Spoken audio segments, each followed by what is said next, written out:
yang tenang, duduk yang tenang dalam pesawat kehidupanmu. Silakan nikmati, tidur apa yang tenang, yang enak, gak usah khawatir.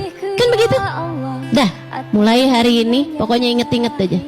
Setiap kali datang ketakutan, astagfirullah, astagfirullah, astagfirullah. Kok saya segitu gak percayanya sama Allah? Gituin aja. Lagi datang sakit, panik segala macam, astagfirullah, astagfirullah. Kok saya segitu gak yakinnya sama Allah? Allah udah bilang faida maritu fahuwa yashfin, katanya Nabi Allah Ibrahim. Apabila aku sakit maka Allah lah yang menyembuhkanku. Udah, gak usah khawatir. Lagi pula Allah udah bilang juga, la yukallifullahu nafsan,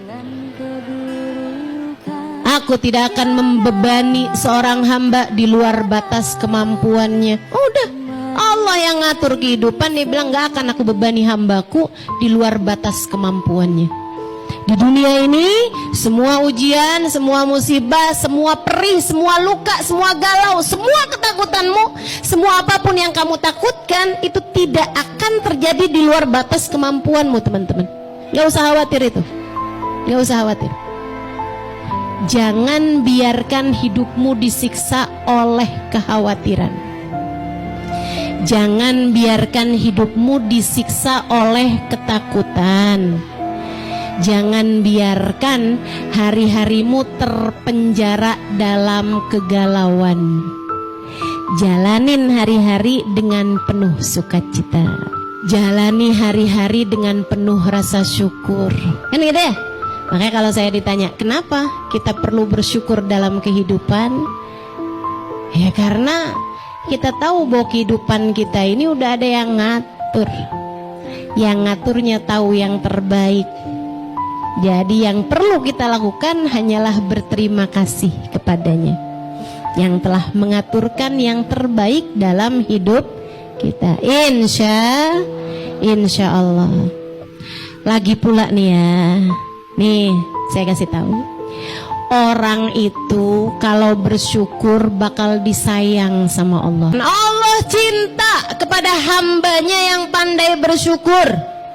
Allah cinta sama hambanya yang pandai berterima kasih. Teman-teman saudaraku sekalian, dan saya dapati para wali-walinya Allah, para kekasih-kasihnya Allah, para ulama-ulamanya Allah, rata-rata tuh yang kayak begitu tuh hidupnya tuh seneng mulu. Saya cerita tuh di buku Bidadari Bumi yang pertama, bagaimana seorang perempuan yang saya ketemuin di bis, wanita di bis judulnya, itu bisa-bisanya mobil ngerem mendadak karena takut nabrak seorang anak yang melintas di jalanan. Itu sampai dari kuatnya ngerem sampai si ibu ini terpelanting bolak-balik sampai berdarah, sampai dahinya terbentur ke pintunya bis. Saya nggak bisa ngebayangin kayak apa tuh pada sakitnya badannya, kayak apa pusingnya kepalanya, dan kayak apa perihnya lukanya karena dia sempat pegangan tangannya malah masuk tuh ke besi yang menonjol, dan itu besinya kemudian merosot gitu kan, akhirnya masuk nih besinya nih ke tangannya, darahnya muncrat. Dan itu waktu kejadian yang seperti itu bibirnya tersenyum kemudian bilang, makasih ya Allah. Kaget banget saya tanyain, gimana keadaanmu Bu? Saya takut nih ada yang salah-salah di sarafnya gitu. Takut aja gitu. Lo ngomongnya kayak gitu, senyum lebar banget. Terus dia bilang, makasih ya Allah. Teman-teman saya sekalian, itu waktu saya tanyain gitu kan, saya bilang, oh Bapak gimana keadaan kamu gitu. Orangnya bilang kayak gini, alhamdulillah nah, alhamdulillah. Saya jadi kaget banget gitu kan. Alhamdulillah, Rabbuna Karim, Tuhan kita baik banget ya nak ya. Saya kan heran aja gitu ya. Maksud kamu gimana? Dia bilang, nak, ini Allah lagi nyebut nama kita. Kan Allah bilang, katanya Allah kalau sedang cinta kepada hambanya, dikasihnya musibah kayak begini nih. Allah lagi cinta sama kita. Makasih ya Allah, makasih ya Allah. Saya, ya ampun, luar biasa. Nih hamba-hamba model begini nih, udah pasti dicinta sama Allah, udah pasti dicinta sama Allah. Sampai Allah SWT bilang, wa qalilun min ibadiyas syakur. Dikit kata Allah, dikit. Hambaku yang pandai berterima kasih itu dikit banget. Kalau kita bisa jadi salah satunya, itu adalah sebuah tanda besar bahwa kamu adalah seorang yang pantas disayang, dicinta Allah Subhanahu. Jadi mulai sekarang, tiap kali kamu datang ngeluh-ngeluh apapun aja, coba tanya balik sama hati kamu. Coba tanya balik sama hati kamu. Tiap kali kamu ngerasa, nih kayaknya duit saya nih, dompet saya nih udah tipis banget ya. Ya ampun, kok hidup saya susah banget gitu. Balikin. Susah apa ya saya? Enggak kayaknya nggak susah kok.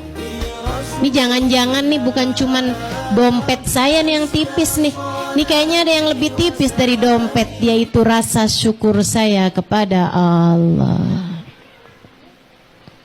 Tiap kali kamu datang ngeluh, kenapa hidup saya begini, kenapa hari saya begitu, kenapa saya keadaannya begini, kenapa saya begitu, langsung ingetin sama diri sendiri, astagfirullah, begitu banyak nikmat yang Allah Subhanahu wa ta'ala berikan dalam kehidupan saya. Kenapa fokus saya justru kepada hal-hal tidak menyenangkan yang datang dalam kehidupan saya?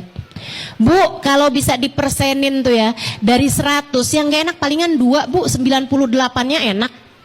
Betul apa enggak? Nih kamu lagi sakit nih, apanya? Perut, oh kaki masih bagus aja, kepala masih bener, tangan masih bener, yang lain-lain masih bener. Yang benernya masih 98%. Dari yang gak enak, yang gak nyampe 2% sebenarnya. Kenapa kok fokus kamu kepada yang 2%? Kenapa nggak ke yang 98% yang banyak itu gitu? Allah bilang, fadkuru ala Allah la'allakum tuflihun. Selalu ingat-ingatlah kenikmatan-kenikmatan dari Allah, maka kamu akan menjadi seseorang yang beruntung, seseorang yang berbahagia, seseorang yang damai hidupnya, karena yang kamu lihat fokusmu selalu kepada ala Allah, pemberian-pemberian Allah, kenikmatan-kenikmatan dari Allah, kesenangan-kesenangan dari Allah Subhanahu wa ta'ala, yang bahkan dalam yang gak senengnya itu juga tuh seneng sebenarnya.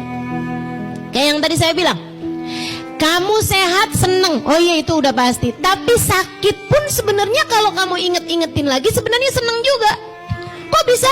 Ngapusin dosa, bikin kamu jadi lebih kuat, bikin kamu jadi naik derajatnya, bikin kamu jadi ada banyak hal teman-teman. Dan bikin kamu bisa diam-diam berpahala, bikin kamu jadi tambah deket sama Allah Subhanahu wa ta'ala.